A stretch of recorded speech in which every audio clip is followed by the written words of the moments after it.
नमस्कार. आपले स्वागत आहे एका नव्या कथेमध्ये. एक कॉफी 700 रुपये. हे ऐकून विचित्र वाटलं असेल तुम्हाला, पण हे खरं आहे. काही वर्षापूर्वी मी कॅफे कॉफी डेमध्ये गेलो होतो. अत्यंत सुंदर वातावरण होतं आणि हो, मी पहिल्यांदाच तेथे कॉफी पिण्याचा अनुभव घेत होतो. एरवी मी टपरीशिवाय कॉफी पिलेलं नव्हतं, त्यामुळे मॉलमध्ये जाण्याचा प्रश्नच येत नाही. आणि मुळात आमच्या मनात भीतीच एवढी होती की एवढ्या महागड्या ठिकाणी आम्ही फिरूच शकत नव्हतो. आदल्या दिवशी नवीन मैत्रिणीला भेटायला जायचं या गोष्टीत गुंगलो होतो. पगाराचे दिवस नव्हते, त्यामुळे सर्वांकडून उसने घेऊन मैत्रिणीला भेटायला जाणार होतो. याचं काही नवल नव्हतं तेव्हा. अजूनही तो दिवस आठवतो. अविस्मरणीय क्षण होता तो आणि असेलसुद्धा. आयुष्यात एवढा मोठा झटका मला पहिल्यांदा बसला होता. मंगळवार, ऑक्टोबरचा महिना होता. माझं नवीन नवीन नातं जुळलं होतं. आम्ही मध्यमवर्गीय. आईबाबांनी कधी मॉल किंवा आणखी काही ब्रँड अशा गोष्टींशी ओळख करून दिली नव्हती आणि ते लवकरच होणार होते. सगळ्यात महत्त्वाचं म्हणजे माझे इंग्रजीचे वांदे आणि त्यातले त्यात मॉलमध्ये गेलं की तुमचं स्वागत इंग्रजीमध्ये केलं जातं. तसंच काहीसं माझं झालं. आम्ही ट्रेनमधून उतरल्यावर ठरलं की मॉलमध्ये जाऊयात, पण मी कधी गेलो नाही असं तिला सांगितलं. तिने मान हलवली आणि म्हणाली, हो चालेल. मी पुढे पुढे चालत होतो, ती मागे मागे. कारण तेव्हा हातात हात घालून चालायची हिंमत नसायची. कोणीतरी बघेल, घरी समजेल, लोक काय म्हणतील, हे प्रश्न मनात यायचे. पण सध्या जग खूप पुढे गेलं आहे आणि मी मागे चाललो आहे. त्या आठवणी नक्कीच आसवण्यासारख्या वाटतात. आठवणी जगण्याची एक वेगळीच नशा असते, हे खरं आहे. आपण कधी दुःखी असलो की गोड आठवणी आठवल्या की कळत नकळतपणे चेहऱ्यावर एक हास्य येतं. खरं जगणं तेच असतं असं मला तरी नक्की वाटतं. तसंच पुढे गेल्यावर आम्ही कॅफे कॉफी डेमध्ये जाऊन बसलो. ती माझ्यासमोरच बसली, बॅग मांडीवर घेऊन त्यातून काहीतरी काढत असावी. मला कळलं ती पैशाचं पाकिट काढत होती.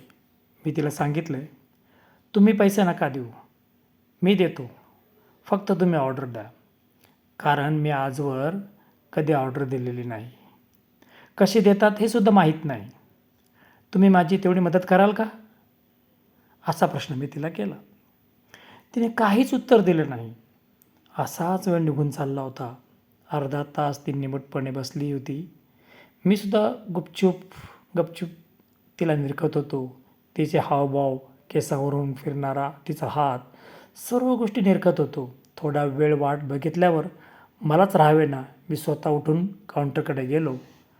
तिने एकदम गोड स्मितहास्य केलं. मला काही कळलंच नाही. काउंटरवर पोहोचलो असता तिथे एक मुलगी उभी होती. तिने प्रश्न केला, good morning sir, how can I help you sir, can you place order. माझ्या चेहऱ्यावरचा रंग बदलला. मी म्हटलं, ताई मला कॉफी पाहिजे, तुम्ही द्याल का मला. तिने उत्तर दिलं, हो सर, कोणती देऊ. मी म्हटलं, कोणतीही द्या. तिने खूप सारी नावं सांगितली मला. त्यातलं एकही समजलं नाही. आजही आठवत नाही तिने किती सारी नावं घेतली होती. बापरे. मी तिला सांगितलं, ताई कोणतीही द्या, पण 2 द्या. मी आणि माझी मैत्रीण आम्हा दोघांना 2 कॉफी द्या. तिने ऑर्डर घेतली तर खरी. 5 ते 7 मिनटं मी काउंटरवर उभाच होतो. ती ताई आता बॉम्ब फोडणार होती. तिने कॉम्प्युटरमध्ये बटन दाबायला सुरुवात केली. मी तिच्या चेहऱ्याकडे बघत होतो. तिचे बटन दाबून झाल्यावर मशीनमधून बिल बाहेर आलं. तिने सांगितलं, सर 1400 रुपये बिल झालं आहे. माझ्या पायाखालची जमीनच सरकली. 1400 रुपये कॉफी.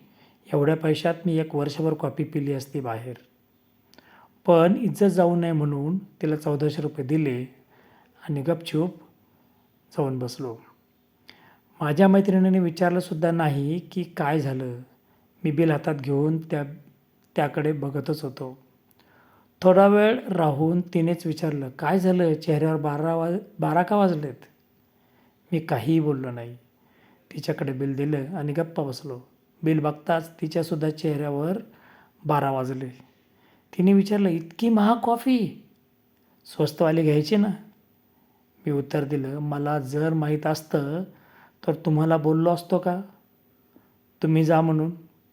तुम्ही गेले नाहीत म्हणून मला 1400 रुपयाची कॉफी घ्यावी लागली. थोड्या वेळातच ती ताई तिकडून हाका मारत होती. माझं लक्षच नव्हतं. तिने सांगितलं, सर तुमची ऑर्डर इथे सेल्फ सर्व्हिस आहे. आम्ही सर्व करत नाही. बघतो तर काय, आमच्याकडे आंघोळीच्या मगा एवढा एक कप होता. त्यात हार्ट काढलं होतं आणि त्यात लव लिहिलं होतं. त्या सर्वांचे पैसे घेतले माझ्याकडून, पण माझं ओझं जरा हलकं केलं होतं.